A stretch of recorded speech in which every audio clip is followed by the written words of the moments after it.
Porque el Evangelio de Cristo no es una religión, sino que es la buena noticia de que ha llegado el reino de Dios. Aquí comienza tu programa Caminando por el Reino con Rodo Nava.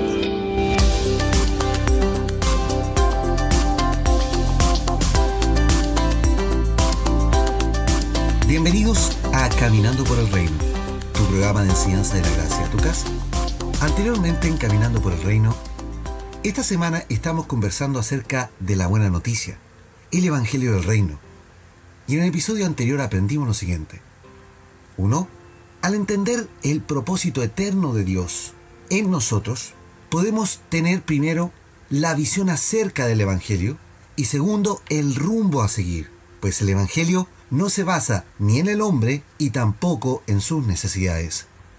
Segundo, el propósito eterno de Dios es reunir todas las cosas en Cristo. Es volver a unificar todo lo creado, las cosas que están en el cielo, la creación, el hombre y todo en Cristo. Efesios capítulo 1, versículo 10 al 11. Tercero, nosotros sabemos que estamos en ese propósito, pues Dios nos escogió en Cristo antes de la fundación del mundo. Nos predestinó para ser hijos. Nos predestinó además para tener herencia y ser parte del propósito eterno de Dios. Y cuarto y último, por lo tanto, el Evangelio no es de salvación. No es una simple noticia de salvación, ni de sanidad, ni de consolación, sino que es un sistema de vida, una vida en Cristo. Es hacer crecer el ADN divino, la nueva naturaleza para llegar a la estatura de Él, en nosotros, y juntos conformar un equipo de trabajo, el cuerpo de Cristo. Para entender mejor la revelación progresiva del apóstol Pablo, debemos revisar la cronología de sus cartas. El apóstol se convirtió al Señor en el año 36 después de Cristo aproximadamente, a la edad de 32 años. Escribe su primera carta a los Galos en el año 49 después de Cristo, 13 años después de su conversión, en donde afirma que Dios tiene una agenda y Cristo vino de acuerdo a la telema divina o a su voluntad. Pasaron 25 años de ministerio, 3 viajes arduos y extensos en el cuerpo, más de 53.000 kilómetros recorridos y gran parte de ellos a pie. A la edad de 57 años, escribe las cartas fundamentales de Efesios y Colosenses, en las cuales detalla el misterio escondido, el propósito eterno. ¿Y para qué? Para que entendamos que no se trata de nosotros, no se trata de nuestras necesidades, se trata de Cristo y de cómo nosotros en Cristo podemos tenerlo todo.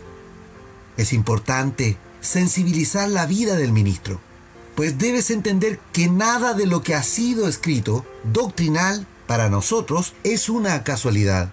Todo tuvo un tiempo y un propósito. Pablo se encarga de develarnos todos los conceptos y que apuntan absolutamente todos al propósito de Dios.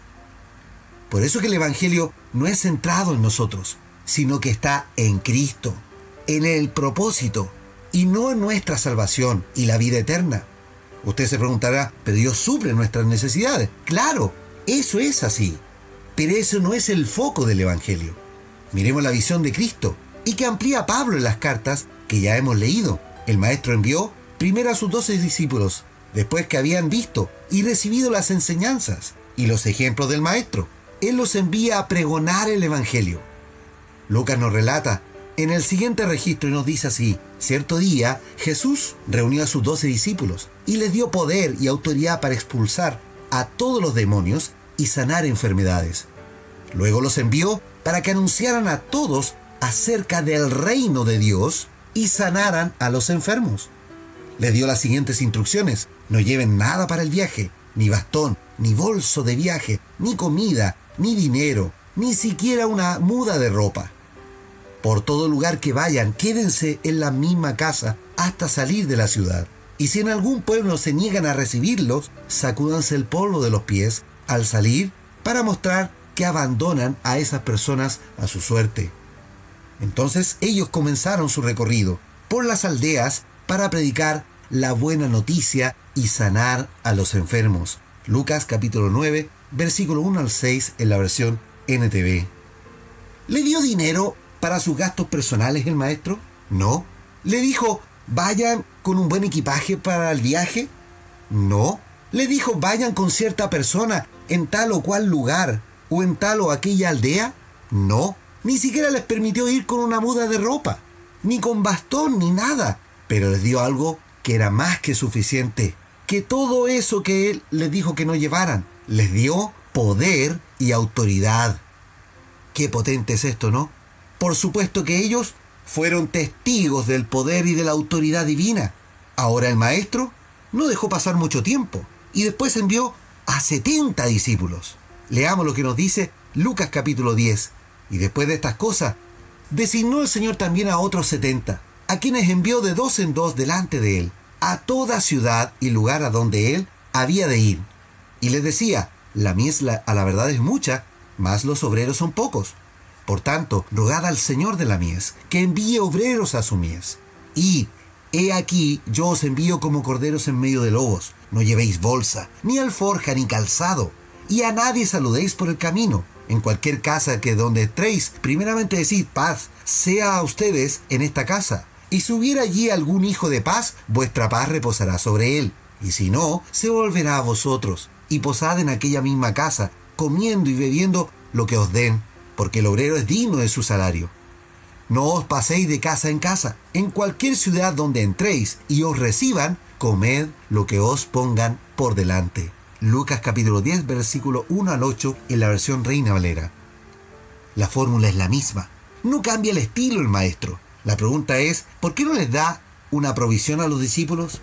Pues porque Él va a proveer de todo en las casas donde estos lleguen con el Evangelio, a donde lleguen ellos con la autoridad divina y hagan la misión que le ha propuesto, de anunciar la buena noticia y de que ha llegado el reino de Dios en esa ciudad, con sanidades y demostración del poder sobrenatural de Dios. El apóstol nos dice, a la verdad, no me avergüenzo del Evangelio, porque es poder de Dios para salvación de todos los que creen, de los judíos primeramente, pero también de los gentiles. Romanos capítulo 1, versículo 16 en la versión NBI. El Evangelio es poder, el Evangelio es demostración. Tú no puedes hacer la obra de evangelista, que es predicar el Evangelio, sin vivir la demostración del poder en tu vida. Ser testigo presencial de lo que es el poder de Dios. Es por esto que Pedro, en su defensa del Evangelio, frente al concilio del templo, por haber sanado un cojo en la puerta del atrio, según el relato que nos dice Lucas en Hechos capítulo 3, él dice ante la prohibición de anunciar el Evangelio. Hechos capítulo 4, y dice del verso 18, entonces llamaron nuevamente a los apóstoles y les ordenaron que nunca más hablaran ni enseñaran en el nombre de Jesús. Pero Pedro y Juan respondieron, ¿acaso piensan que Dios quiere que les obedezcamos a ustedes en lugar de a Él? Nosotros no podemos dejar de hablar acerca de todo lo que hemos visto y oído. Hechos capítulo 4, versículo 18 al 20 en la versión NTV. La expresión que dice Pedro de esto es que no decir lo que hemos oído y lo que hemos visto primero es no obedecer a Dios. Y segundo, no decir lo que hemos visto es irresistible, pues lo primero que hace el Espíritu en nuestras vidas es proclamar, es dar a conocer, es decirle a todos, esto ha sido en mí y yo soy testigo de estas cosas. Los 70, cuando regresaron, le dijeron al maestro. Cuando los 70 discípulos regresaron, le informaron llenos de alegría, llenos de gozo, dice otra versión. Señor, hasta los demonios nos obedecen cuando usamos tu nombre. Sí, les dijo, vi a Satanás caer del cielo como un rayo. Miren, les he dado autoridad sobre todos los poderes del enemigo. Pueden caminar sobre serpientes y escorpiones y aplastarlos. Nada les hará daño, pero no se alegren de que los espíritus malignos les obedezcan. Alégrense porque sus nombres están escritos en el cielo. Lucas capítulo 10, versículo 17 al 20 en la versión NTV. ¿Cómo volvieron los discípulos? ¿Quejándose porque no tenían recursos? ¿Hablando de que las instalaciones donde se hospedaron no eran cómodas? ¿Se quejaron por la comida que recibieron? ¿O porque no tenían la ropa adecuada al clima? ¿O porque no tenían internet para comunicarse? Nada de eso estaba en sus labios. Volvieron con gozo, con alegría, volvieron con victorias. El Evangelio es de victorias, incluso de expulsar al enemigo, que por Dios hoy tiene agarrado a muchos de los hijos. Fijémonos en una cosa, la autoridad que da el Espíritu Santo es tan imponente que incluso los demonios salen. Un ejemplo de autoridad hoy en día es un policía que está vestido con su uniforme. Él se puede parar en un camino, levantar su mano y detener a cualquiera, hasta el más grande camión, porque su uniforme y su autoridad es visible para todos. Por esto que Pablo en Efesios escribe lo siguiente y dice, Efesios capítulo 6, vestidos de toda la armadura de Dios, para que podáis estar firmes contra las acechanzas del diablo. Porque no tenemos lucha contra sangre y carne, sino contra principados, contra potestades, contra señores del mundo, gobernadores de las tinieblas, contra malicias espirituales en los aires. Por tanto, tomad toda la armadura de Dios, para que podáis resistir en el día malo, y estar firmes, habiendo acabado todo. Estad pues firmes, ceñidos vuestros lomos de la verdad, vestidos de toda la cota de justicia, y el calzado de los pies con el apresto del Evangelio de la paz, sobre todo tomando el escudo de la fe, con que podáis apagar todos los dardos de fuego del maligno, y tomad el yelmo de salud y la espada del Espíritu, que es la palabra de Dios. Efesios capítulo 6, versículo 11 al 17, en la versión Reina Valera. Pablo compara el ropaje celestial con una armadura de un soldado.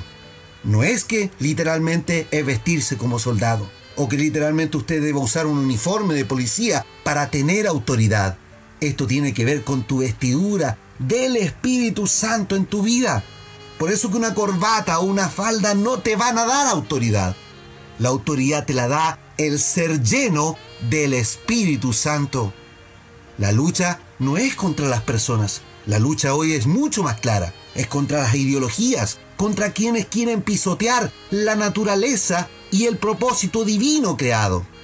Contra quienes hoy quieren imponer modelos teológicos de un evangelio light en el cual no hay que hacer nada. Hoy tenemos la lucha contra esos movimientos, y para los cuales tú debes tener la armadura de Dios y ser aprobado como obrero, que no tiene de qué avergonzarse y que traza bien la palabra de verdad, según lo que nos dice Pablo en 2 de Timoteo capítulo 2, versículo 14 al 16. El Evangelio está centrado en Cristo. Está como objetivo Él en nuestras vidas. Desde la carta de los Gálatas hasta la última carta escrita, que es Hebreos, todas y cada una apuntan a Cristo. Apuntan al cambio de mentalidad, a reformular nuestras costumbres mundanales, a mostrar que existe un solo evangelio. Y si bien Pedro por muchos años estuvo en contra, junto con los restantes discípulos originales de Jerusalén, a las enseñanzas liberales de Pablo, para el año 67 después de Cristo, después de más de 30 años del evangelio, desde el día de Pentecostés, ya un anciano Pedro ratifica las enseñanzas de su Pablo, y en su segunda carta escrita a las iglesias, en la cual él mismo dice: por esto yo no dejaré de recordaros siempre estas cosas, aunque ustedes ya las sepan y estén confirmados en la verdad presente. Segunda de Pedro capítulo 1 versículo 12 en la versión Reina Valera. ¿En qué verdad debemos estar confirmados? ¿En la apertura del Mar Rojo y el pueblo de Israel? ¿En la zarza ardiendo en el monte? ¿En las tablas de la ley? ¿En Daniel en el foso de los leones? ¿O en Elías y los profetas de Baal? No, hermanos. Debemos estar firmes y confirmados en la verdad presente, no en verdades bíblicas. La Biblia está llena de verdades escritas en tiempos y por protagonistas respaldados por el poder de Dios. Pero muchas de estas verdades no son verdades presentes, es decir, que no son vigentes para nuestros días. Yo te pregunto, ¿tenemos que circuncidarnos hoy? ¿Tenemos que usar un efod de lino para ser sacerdotes? ¿Tenemos que danzar como David para demostrar el Espíritu Santo en nuestras vidas? ¿Tenemos que tomar el manto de Elías para recibir el Espíritu de Dios en nosotros? No, hermanos, nada debemos de eso hacer, porque hoy estamos en el nuevo pacto. Todas estas verdades sirven de inspiración, de motivación, de ejemplos de fe, pero no para edificar el cuerpo de Cristo, porque no son verdades presentes. Si queremos edificar el Evangelio, no podemos ir al mundo con verdades bíblicas. Si queremos predicar el Evangelio, no podemos ir al mundo con verdades bíblicas. Tenemos que ir con la claridad de la verdad presente, con un mensaje primero, con el poder de Dios. Nadie nos va a creer nada si no ve primero la demostración del poder. La obra apostólica es con la demostración del poder.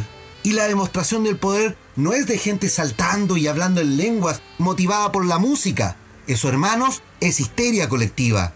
Quien tiene el poder de Dios en su vida lo demuestra con el fruto del Espíritu en su carácter y semblante. Lo demuestra con los dones de motivación, lo demuestra con los dones de ministerio, lo demuestra con los dones de operación. En otras palabras, lo demuestra con todo el equipamiento de elementos sobrenaturales y que son visibles con el poder de Dios y que por otro lado no ridiculizan el Evangelio. Al contrario, lo demuestran con el poder del Espíritu Santo operando en cada vida de aquel que la tiene, para que el incrédulo crea verdaderamente en el poder de Dios. ¿Cuál es el problema que hoy tenemos? Primero, que no hemos entendido de qué se trata el Evangelio. Segundo, vemos una ausencia de lo sobrenatural. Y tercero, seguimos hablando de verdades bíblicas y no usar la verdad presente. Y si sumamos a eso una horrible incredulidad que nos ha vuelto gallinas y no somos capaces de actuar. ¿Quieres anunciar el Evangelio del Reino? Para eso debes tener una experiencia personal con Dios. Debes ser lleno del Espíritu Santo. Debes cargarte del poder de Dios. Debes entender la sana doctrina. Debes sumarte al propósito eterno de Dios. Solo de esa manera serás un verdadero portador del Evangelio de Cristo, el Evangelio del Reino. Oremos al Señor.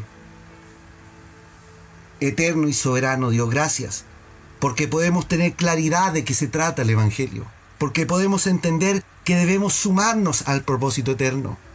Señor, a través de esta oración, infunde aliento en la vida de tus hijos, transforma la mentalidad, transforma en esta hora, Señor, todo lo que necesitamos cambiar de nosotros para que haya aliento en nuestras vidas, para que podamos salir a anunciar el verdadero Evangelio con la comprobación y la demostración del poder del Espíritu Santo en nuestras vidas. No un simple mensaje, no una oratoria bonita, sino la verdadera demostración de tu poder. Padre, ayúdanos en esta hora. Necesitamos la verdadera unción sobre nuestras vidas. Que tú manifiestes realmente en nosotros tu poder. Que saques la incredulidad y que de una vez por todas nos convenzamos que tú eres grande y poderoso, más allá de lo que dice la palabra tuya escrita. Que hoy día podamos hacer esa palabra real en nuestras vidas. Todo esto te lo pido en tu santo nombre, Jesucristo. Amén y amén. Amados, los invito para mañana, para seguir conversando de la buena noticia, el Evangelio del Reino, y a caminar por el Reino. Súmate a la campaña de esparcir el mensaje por las redes sociales. Búscanos como Caminando por el Reino en Facebook y YouTube. Comenta en nuestro Twitter y escucha el programa en Spotify. Suscríbete y sigue nuestros episodios en la red más grande musical del mundo. O bien, puedes escucharnos por la web en caminandoporelreino.podbean.com. Ya somos 4.000 y este año queremos ser 10.000. Da me gusta, comparte y etiqueta a tus amigos. Y hagamos crecer la familia del Señor. Que la gracia y la paz de Cristo sean en tu vida. Usa mi vida, Señor. Usa mi vida. Yo quiero servirte con todas las fuerzas de mi corazón. Usa mi vida. mi vida. Yo quiero amarte con todo el cariño de mi corazón. Aunque indigno soy, aunque nada tengo que pueda ofrecerte, divino Señor. Yo quiero servirte con todas las fuerzas, con todas las fuerzas de mi corazón. Usa mi vida, Señor. Usa mi vida.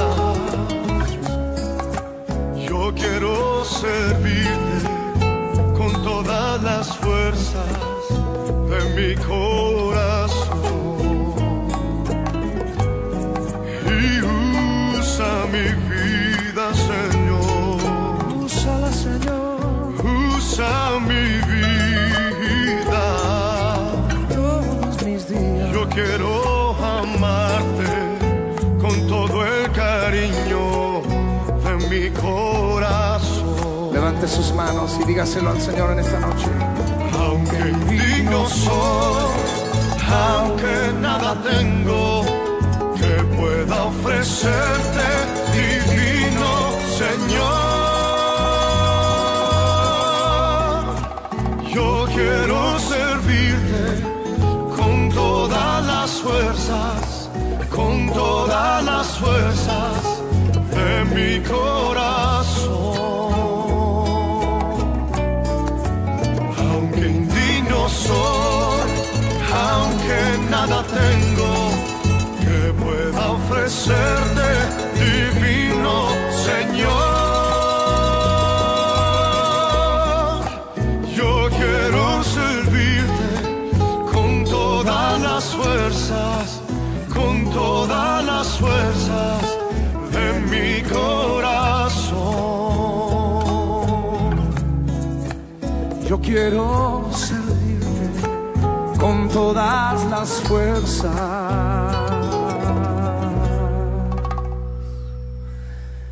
de mi corazón.